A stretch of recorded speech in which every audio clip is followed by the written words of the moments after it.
الذي لا أعلم إلا فضله ولا أكثر إلا عمله ولا أقمت إلا قوله ولا تمسك إلا بخبره أشهد أن لا إله إلا الله أشهد أن محمدا عبده ورسوله لا نبي بعده.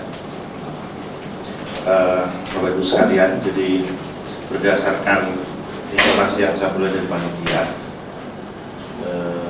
kemarin kalau nggak salah waktu tanya jawabnya kalau pendek barangkali ya, jadi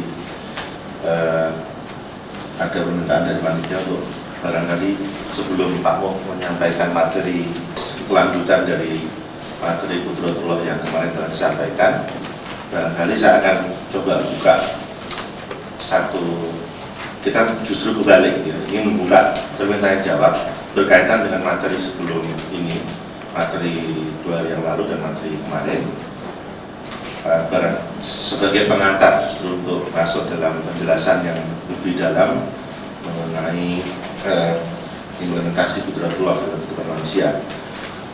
Jadi Pak Moh pada malam hari ini akan menyampaikan materi kelanjutan dari kemarin, masih Qudratullah, dan saya kira sebelum karena mungkin barang beberapa hal-hal yang mengganjal kemarin bisa ditanyakan sekarang sebelum kita mulai. Jadi waktu saya berikan sekitar mungkin 20 menitan atau 15 menit.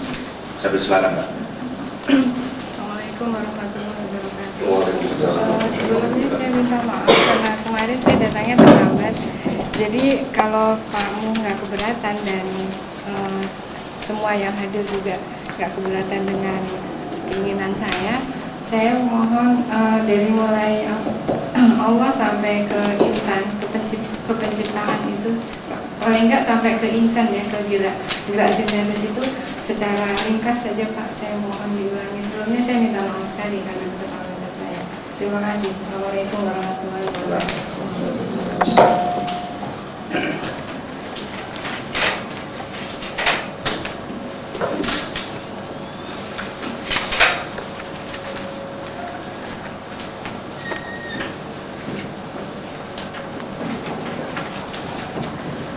Allah sebagai sang asal semua yang ada,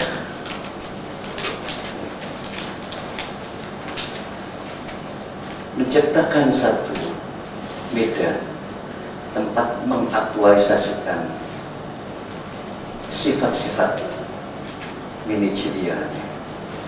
Medan itu disebut semesta alam ya, yang memiliki 2 dimensi. Ketika dia ingin menciptakan dimensi wadah yang disebut realita, dimensi di mana nanti pemeran-pemeran ketuhanan atau hamba-hambanya yang dipilih untuk memerankan manajerial di muka bumi mendapatkan lahan. Nah, penciptaan Allah terhadap syai'un atau realita itu melewati amrnya. Innama amruhu idza arada syai'an an yaqula lahu kun fayakun. Sesungguhnya amr Allah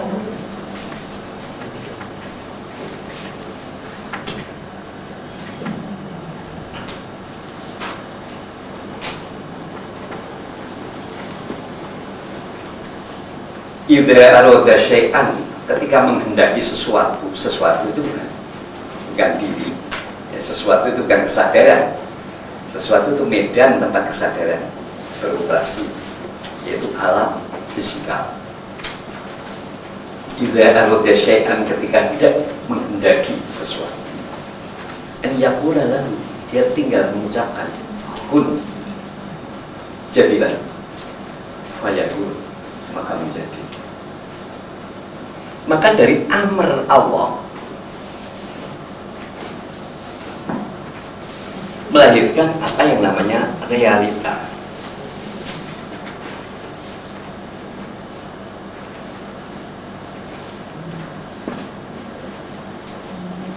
Amr melahirkan realita. Kemudian realita itu terdiri dari dua dimensi. Karena realita itu kenyataan eksistensial.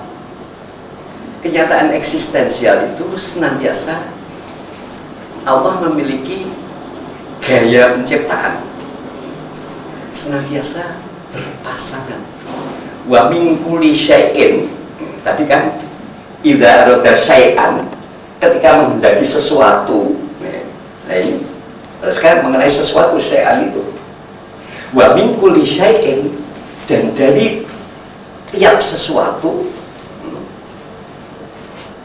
wa min kulli syai'in khalaqna zawjayn, kami ciptakan berpasangan. Jadi dua yang berbeda di dalam istilah Qur'ani berpasangan, di dalam istilah falsafah Yunani berkutub ekstrim atau dualis. Tapi Islam tidak menganggap berkutub ekstrim, bukan dualisme barat dan timur, baik buruk, mukmin kafir, itu pasangan, zaujain, kiri kanan itu sejodoh.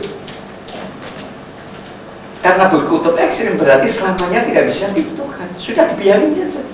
Neraka, surga, baik, buruk. Islam tidak. Justru disitulah peran hamba Allah untuk mengutuhkan kembali saja. Dua yang bertentangan sifatnya, itu harus kamu kembalikan utuh menjadi satu. Dan itu namanya perbuatan mengutuhkan, perbuatan menyatukan. Itu perbuatan tauhid, mengutuhkan kembali sesuatu yang berbeda, yang berkutub dua, yang berurutan, yang berhadapan-hadapan. Disitulah timbul sesuatu perjuangan, interaksi antara dua yang berpasangan, dua yang berbeda, menimbulkan sesuatu gerak yang namanya gerak sintesis.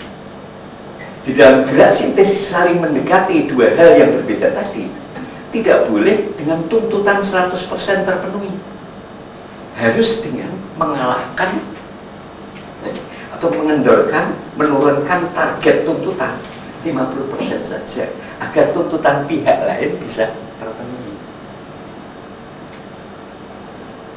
Momen itu disebut momen interaksi sehingga mencapai titik sintesis, itu disebut momen penciptaan. Realita terdiri dari dua yang sesungguhnya bukan atas bawah, tapi orang dulu istilahnya atas bawah. Orang sekarang tidak atas bawah, luar dalam. Sisi luarnya disebut al-muluk, kerajaan bumi, dan al-malakut, kerajaan langit. Apakah kerajaan bumi itu semua hal yang fisikal, semua yang lahir? Apakah malakut itu semua hukum yang melatar belakangi yang lahir?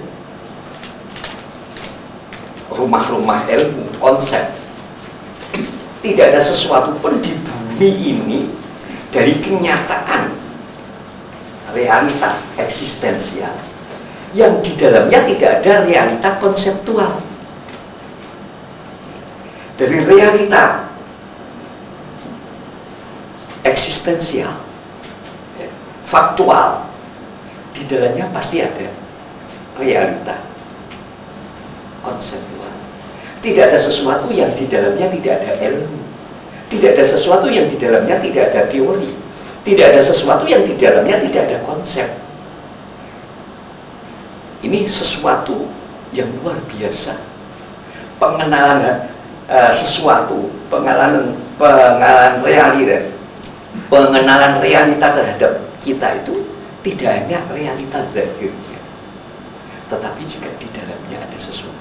Ada susunan yang menyebabkan dia berwarna merah, ada susunan yang dia mempunyai berat, mempunyai berat yang sangat tinggi atau mempunyai keringanan, mempunyai suhu dan sebagainya. Ada sesuatu di dalamnya. Sesuatu itu tidak berupa materi tetapi berupa ilmu atau konsep. Setiap ada realita faktual, di dalamnya ada realita konseptual. Realita konseptual itu yang disebut alam malakut. Realita faktual itulah yang disebut alam mulk, kerajaan bumi. Sesungguhnya bukan bumi dan langit, kerajaan bumi dan kerajaan langit, tapi sesungguhnya adalah sisi dalam dan sisi luar. Sisi luarnya itu adalah faktual, sisi dalamnya itu konseptual. Itulah pengenalan informasi Islam terhadap informasi Qurani terhadap orang mukmin, kepada orang mukmin terhadap hakikat sesuatu, bahwa sesuatu itu beranggapan ada sisi luar dan ada sisi dalamnya, ada sisi kenyataan dan ada sisi konsepnya. Nah, ini yang disebut realita. Kemudian, maka malaikat diciptakan lebih dahulu dengan demikian daripada manusia. Sudah ada malaikat, sudah ada benda-benda kosmos. Kemudian dari makhluk-makhluk yang berkembang di alam mulk, ada yang dipilih oleh Tuhan, atau ada yang ditawari oleh Tuhan untuk mewakilinya di muka bumi. Ditawarkannya kepada gunung, kepada makhluk-makhluk besar lainnya, matahari, mereka tidak menerima, tidak sanggup. Kemudian ada makhluk kecil yang bentuknya mirip kera, itu mirip kera, tetapi bukan kera, karena kebetulan susunan otaknya mempunyai kemungkinan untuk bisa tumbuh, berkembang. Sedang kera sudah stagnan, sudah tidak bisa lebih tumbuh daripada dari kapasitas-kapasitas yang dimiliki. Ada sejenis macam kera, tapi itu bukan kera. Yang kelak akan menjadi manusia, yang itu dia dititipkan roh Allah, kudratullah di dalam diri ketika dia berumur 4 bulan sebagai janin, yang sekarang dilanjutkan setiap 4 bulan di roh pemanajeran. Ditiupkanlah roh pemanajeran dari Allah, roh Tuhan, wa nufikha fihi, ke dalam tanah. Tapi tanah itu bukan tanah ini, tanah yang sudah bersisilah, tanah yang sudah min sulalatin min tin, tanah yang sudah mengalami suatu proses sejarah sehingga menjadi makhluk hidup, yang golongan tersebut relevan. Nah, relevannya itu karena dia sanggup ketika ditawari, siapa yang sanggup mewakili menanggung amanah ini. Tiba-tiba, nah ini caranya bagaimana? Cara kita menangkap bagaimana sanggup itu. Dialah yang terbaik susunan otaknya, dialah yang terbaik dan mempunyai kemungkinan kembang yang jauh lebih besar. Sedang yang lain, makhluk yang lain tidak mempunyai kembang sebagaimana makhluk yang satu yang sanggup menerima amanah ini. Jadi kata sanggup itu bukan kalimat, tapi kondisi. Kondisinya memungkinkan untuk menerima amanah Tuhan. Diterimanya, lalu namanya insan. Setelah itu dia bukan lagi mulk, dia bukan lagi, dia meskipun dia dari alam mulk, dari sang asal ada sesuatu yang tidak bersifat materi, yang tidak bersifat malakut, tapi yang lebih tinggi dari alam mulk dan alam malakut, alam kenyataan eksistensial dan alam faktual dan alam kenyataan konseptual, yang di dalamnya ada tanggung jawab. Nah, untuk itu ditiupkan rohnya. Jadi roh ini bukan ciptaan, sedang ini ciptaan. Melewati kun amar Tuhan, realita diciptakan Tuhan. Sedang roh diperankan dari kudratullah, dari kuasa Tuhan diperankan. Cuma wadahnya ambil dari al-mulk, tanah yang sudah bersejarah, yang sudah menjadi makhluk itu. Maka yang satu melewati iradah Tuhan, hendak berkehendak membuat wakil di muka bumi, bukan dari bukan dari amarnya, lahir dari iradatnya. Dari iradah Allah, maka kudratnya diimankan jika dilepaskan roh-roh dari rohnya. Roh-roh diperankan di bumi dengan menempati wadah tanah yang diambil dari alam realita. Dari tanah terus ditiupkan ke dalamnya.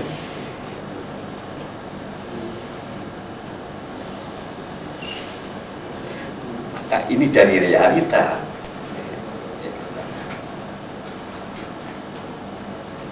Yang ini roh Tuhan.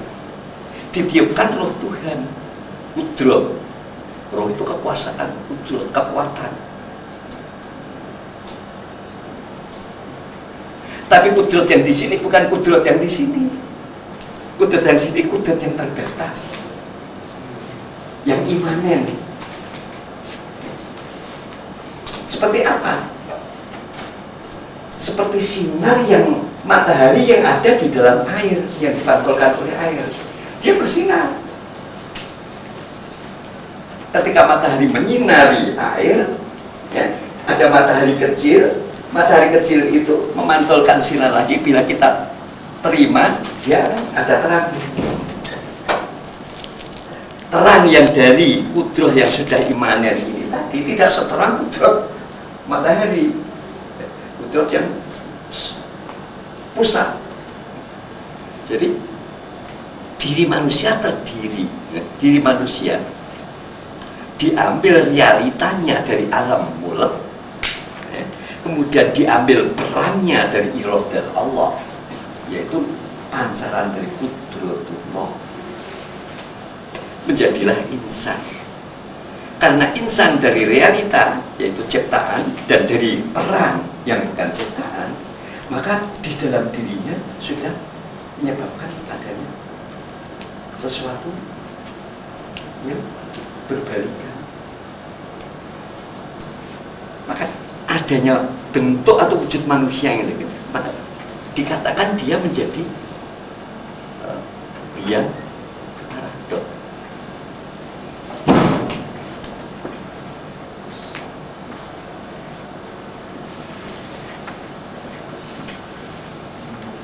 Jadi paradok itu bukan dari luar. Paradok itu justru karena diri manusia itu dua. Maka dia akan menilai sesuatu, okay? Apakah dengan nilai pengetahuannya tentang ini, apakah dengan nilai kesadarannya tentang apa? Kemampuan rohnya kah yang menilai, atau kemampuan pengetahuannya terhadap alam realita? Maka manusia adalah biang paradoks, karena penilaiannya terhadap sesuatu bisa juga. Kalau dipandang dari sisi rohani menjadi begini, kalau dipandang dari sisi jasmani menjadi berlainnya. Terus manusia ini makhluk yang sangat langka, makhluk yang sedikit aneh, aneh dan absurd. Absurd kalau dinalar tidak bisa. Nalar tidak bisa mengurai apa itu manusia. Maka kita disebut ajaib. Makhluk ajaib itu makhluk manusia. Karena dirinya ada yang dari semesta yang terbatas, dan ada diri dari semesta yang tidak terbatas. Semesta yang tak terbatas, semesta realita. Semesta yang tak terbatas adalah roh yang diperankan oleh Allah. Betul. Ini wujud manusia. Wujud manusia sudah merupakan sesuatu yang mengandaikan harus ada di dalam diri, usaha untuk menyatukan. Karena diriku bukan hanyalah realita, dan diriku tidak hanya sebuah kesadaran. Maka antara realita dan kesadaran ini sudah saling bertentangan, dan di dalam diri sudah ada perjuangan, pendekatan antara keduanya dengan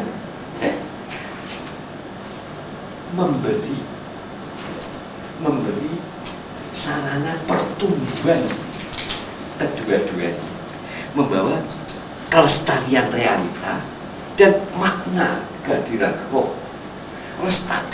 Lestarikanlah fisik kita, jagalah agar tidak rusak, supaya roh bisa berperan lebih panjang dan lebih bermakna. Karena realita itu sebagai tempat. Maka tadi ada, kalau saya sedang berpuasa maka saya sakit, tetapi saya masih kuat, bagaimana? Tetap harus dibatalkan.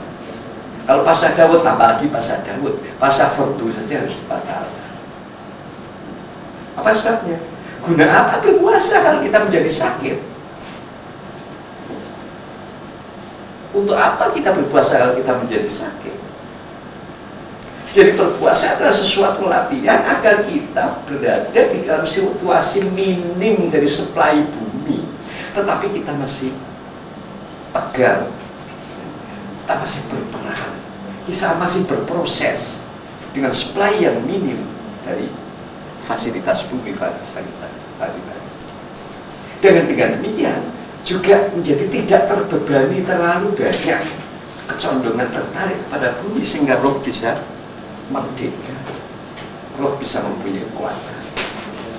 Bila puasa merusakkan fisik, tidak ada gunanya, karena fisik ini akan dikendalikan oleh roh untuk melaksanakan kewajiban Tuhan. Jadi puasa Islam bukan puasa yang merusak. Puasa yang Islam itu puasa yang menguatkan, supaya dalam keadaan minim pun kita masih bisa hidup, dalam keadaan supply yang minim pun kita tetap tidak goyah, bisa melaksanakan kewajiban. Jadi puasa dalam Islam adalah membentuk diri yang intens, ya, membentuk diri yang meskipun dalam meskipun dirinya dalam keadaan kekurangan, tetapi masih bisa berperan sebagaimana orang yang tersuplai. Kalau puasa menjadi rusak, tidak ada gunanya. Roh tidak bisa mengendalikan fisik untuk melaksanakan perintah Tuhan. Karena fisik yang melaksanakan perintah Tuhan itu kehendaknya, misinya pada roh, tapi pelaksananya fisik. Ya, kalau fisik menjadi rusak, roh mau beramal tidak bisa di atas tempat tidur. Nah, itu puasa dalam Islam bukan puasa sebagaimana puasa yang lain. Puasa yang lain dibatasi menurut kemampuan fisik. Paling sederhana, manusia terdiri dari dua hal yang bertentangan di dalam, maka dia menjadi biang paradoks terhadap permasalahan-permasalahan. Dan sesungguhnya itu bukan paradoks. Dari mana kita melihat? Dengan hukum mana? Hukum roh ataukah hukum realita? Bila kita dengan hukum realita, ya, tidak berkenaan dengan roh. Bila kita dengan hukum roh, maka tidak berkenaan dengan realita. Sebagaimana apabila kita terlalu banyak urusan duniawi, roh menjadi orang batal. Jika terlalu banyak makanan atau urusan rohani, fisiknya menjadi lapar. Berilah makanan jasmani, berilah sarana yang sebanyak-banyak. Semesta realita kita, roh menjadi tubuh lapar. Berilah makanan rohani sebanyak-banyaknya, fisik menjadi lapar. Maka ada di dalamnya suatu pendekatan yang bersifat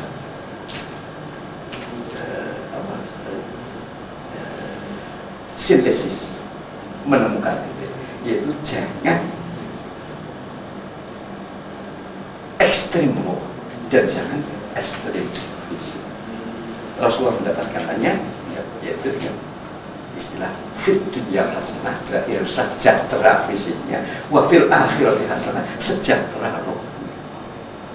Jadi tidak berat sebelah terhadap kenyataan.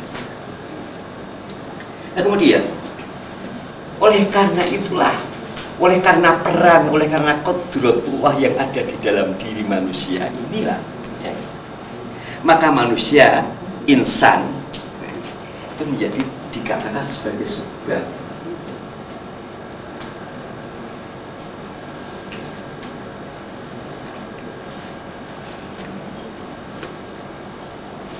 Insan itu sebab, realita, amal itu alat, menjadi alat. Menjadi sebab, menjadi asal. membentuk rukun iman. Syarat Pak. Ya. Pak, ada yang mau menanyakan Pak? Ya, silakan. Beda dengan yang selama yang kami dapat itu. Di situ sebab itu dikudrat. Sedangkan di insan itu syarat. Ya. Insan, ya. Insan persona, ya. Insan persona itu kudrat itu sebab.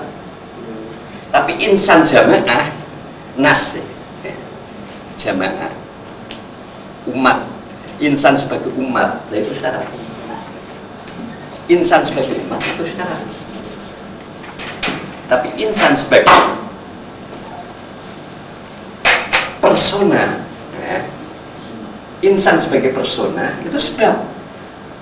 Insan sebagai umat syarat. Ya. Di dalam diri manusia kudrat, ya.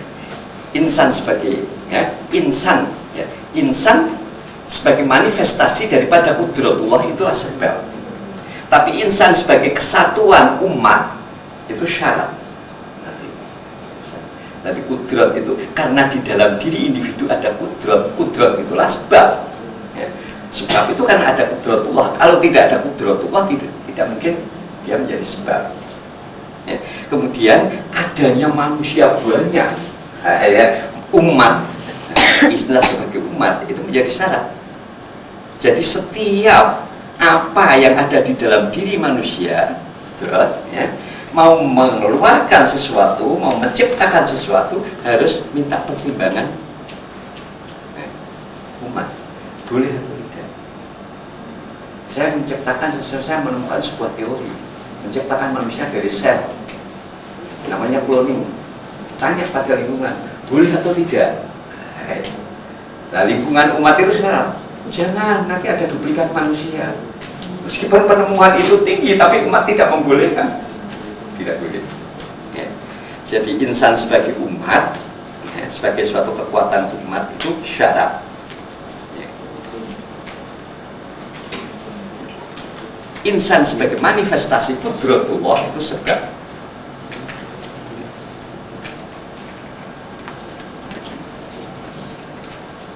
Maka ini bila kita gambarkan dengan gambar air di mana di dalamnya ada sinar, ya. Statement Sunan Giri, ini air di atas daun atau lompong,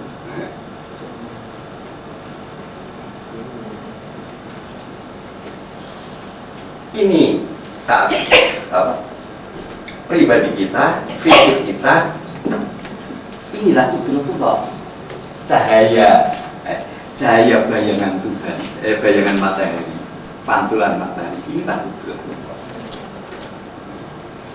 Jadi kudratullah bukan airnya, bukan psikis manusia, dan bukan daunnya, fisik manusia, tapi kudratullah itu adalah karena Tuhan hadir. Tuhan hadir di dalam tetes air. Yang mengenal Tuhan adalah matahari kecil. Yang mengenal matahari besar ini yang adalah matahari kecil. Sama dengan ini. Yang mana yang sisi Tuhan, yang kudrat kekuasaan, wewenang dari Allah yang diperankan. Yang mana yang sisi bumi realita ini. Tapi ini digambarkan berbelahan, cuma ini digambarkan yang satu di dalam, yang satu di luar. Jadi walaupun mereka itu para teolog Islam itu dengan misal perumpamaan yang berbeda, hakikatnya sama. Hakikatnya ada yang cermin dengan orang yang bercermin.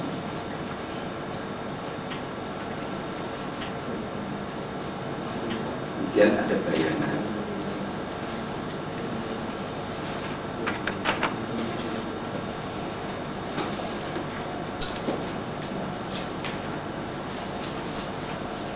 Yang wujud sejati, yang wujud refleksi. Wujud sejati yang punya zat yang berbeda dengan wujud Nah, kedudukan yang semacam inilah kedudukan jiwa kita, roh kita di depan fisik. Juga kedudukan Allah di depan semesta alam. Allah di depan semesta alam sama dengan roh kita di depan fisik kita. Bagaikan seseorang yang berdiri di depan manifestasi dirinya yang ada di dalam ruang hampa, di dalam kaca. Antara diri yang ini dan diri yang ini sama persis, tapi tidak sama. Kalau yang bercermin kuning di sana kuning, kalau yang bercermin tinggi maka di sana tinggi, yang bercermin berkumis yang sana berkumis, kan persis sifat-sifatnya. Kalau yang berdiri di sini bergerak, tangannya akan sana belakang, maka sama sekali sama. Tetapi berbeda.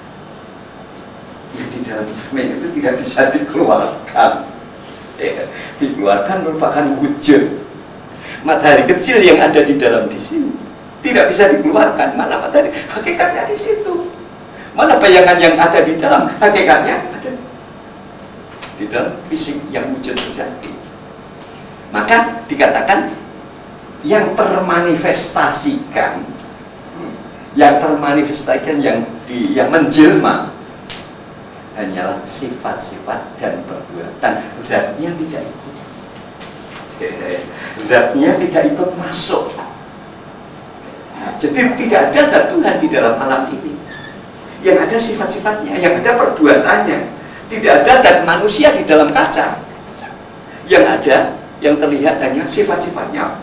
Tingginya, ya, cakep tidaknya, panjang rambutnya atau tidak, dan geraknya. Ini yang persis. Wa ma yasha'una illa yasha'allahu rabbul alamin. Dan tidak ada yang dikehendaki, semua makhluk itu kecuali itu sudah dikehendaki Tuhan, karena ini hanya refleksinya. Semuanya ini refleksi. Maka Allah tidak hanya menciptakan fisik kita, tidak hanya menciptakan diri kita, Allah menciptakan niat kita, menciptakan perbuatan kita. Walladzi khalaqakum, Allah lah yang menciptakan kamu, wa ma ta'malun, dan apa yang kau lakukan itu diciptakan Tuhan. Jika tidak diciptakan Tuhan, kita tidak bisa. Maka ringkas di dalam la haula wala quwwata illa billah. Tidak ada daya dan kekuatan kecuali bersama-sama dengan Allah. Ada kekuatan dari Allah. La haula wala quwwata illa billah. Jadi yang melatar belakang semuanya ini adalah iradatullah, kehendak Tuhan. Maka tidak ada daya dan kekuatan kecuali bersama Allah. Dengan demikian, maka lebih-lebih lagi penampilan dari sekian banyak makhluk, ya, yang sempurna merefleksikan Tuhan itu hanya manusia, karena di dalamnya ada peran. Di dalamnya ada peran kemanajeran, peran ketuhanan. Maka yang paling jelas di dalam makhluk itu, ya, di dalam gambaran-gambaran dari makhluk Tuhan, yang paling jelas sifat-sifat Allah itu ada di dalam diri manusia. Karena dialah yang bisa memerankan perwakilan manajerial Tuhan, dioverkan, diambil alih oleh manusia. Maka Allah mengatakan khuliqa Adama fi suratir Rahman, diciptakan Adam dalam gambaran Ar-Rahman, yang maha murah, yang maha melindungi, yang maha pengasih, yang maha rohum, penyantun, yang maha, itu semua anak-anak dari Ar-Rahman, yang senantiasa memberi, melindungi, mengembangkan, mendidik, kasih sayang. Itu sifat-sifat yang induknya adalah Ar-Rahman. Output yang positif, manusia itu adalah senantiasa sifat ingin memberikan output kepada semesta yang paling positif. Hanya karena proses dia menjadi kadang-kadang suka destruktif, ya, tapi hakikatnya dia adalah manifestasi Rahmaniyah. Khuliqa Adama fi suratil Rahman, diciptakan Adam dalam karakter, dalam rupa, dalam sifat, dalam kualitas Ar-Rahman yang maha memberi yang maha murah, yang maha murah.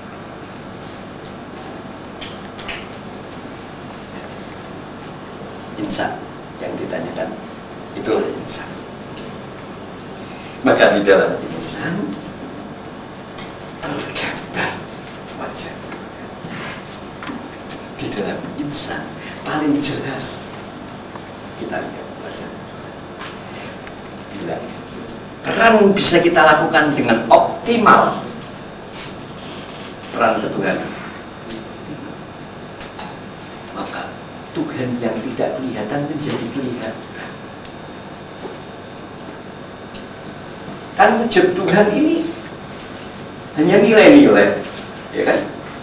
Dia maha ini, maha ini, maha ini. Tampaknya tidak bakal.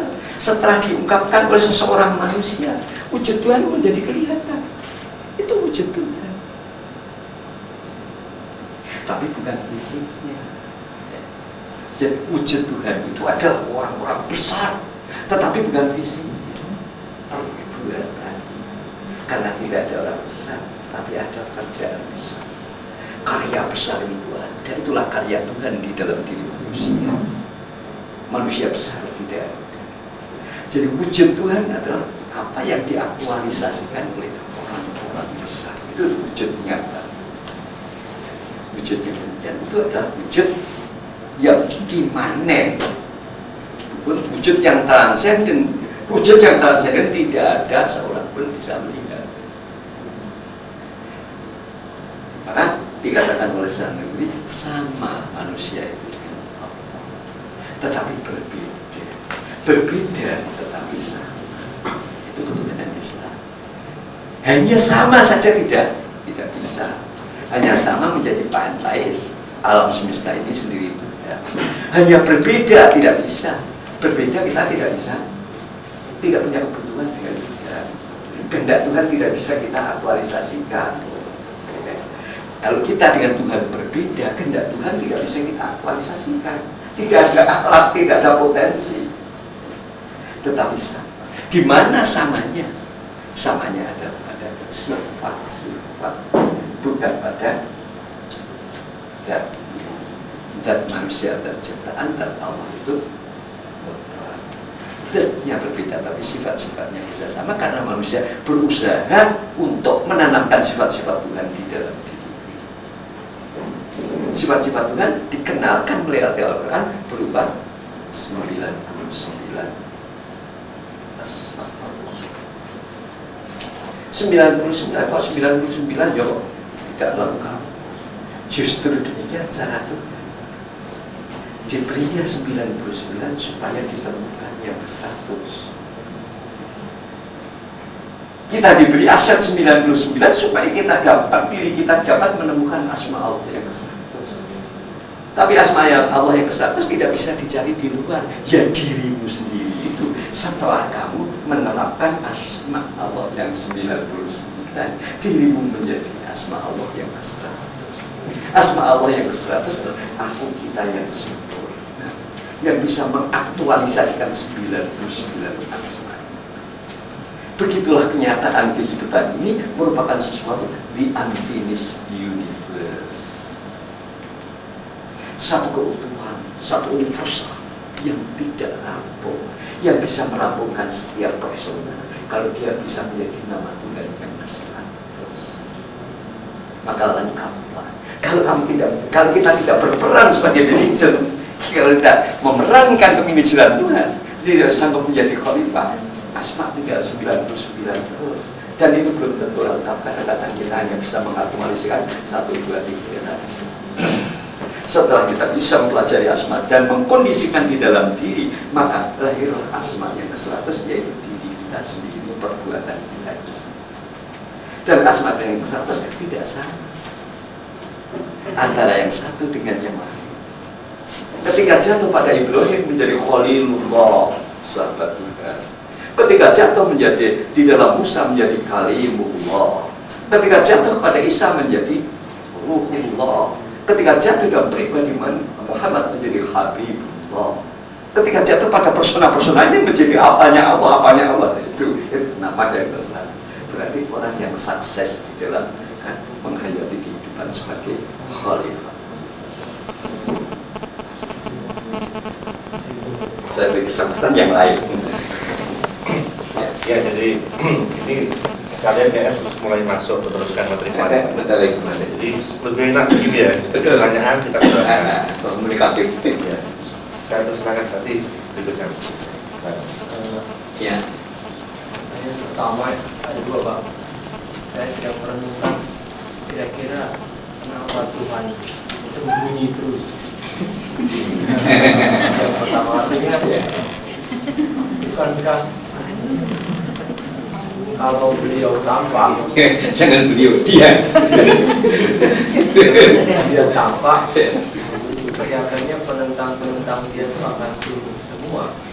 Saya yakin. Tapi justru karena beliau tidak tampak, timbul paham ateisme itu.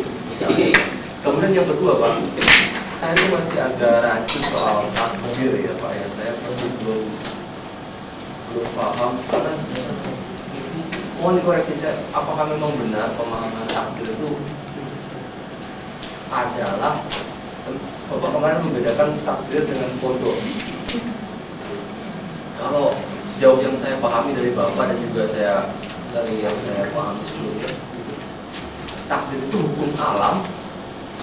Sebenarnya hukum alam karena kodaro itu yang berlaku tapi tetap di bawah kontrol Tuhan.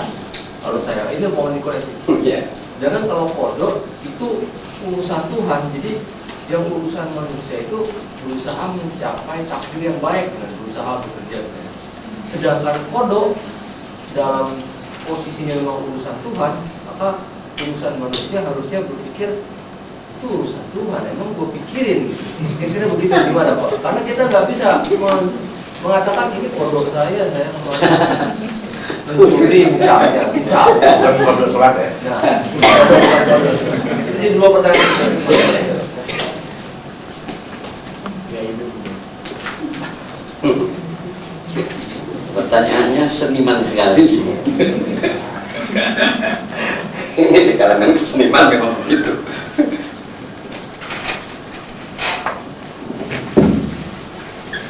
Dan saya hapus Pak.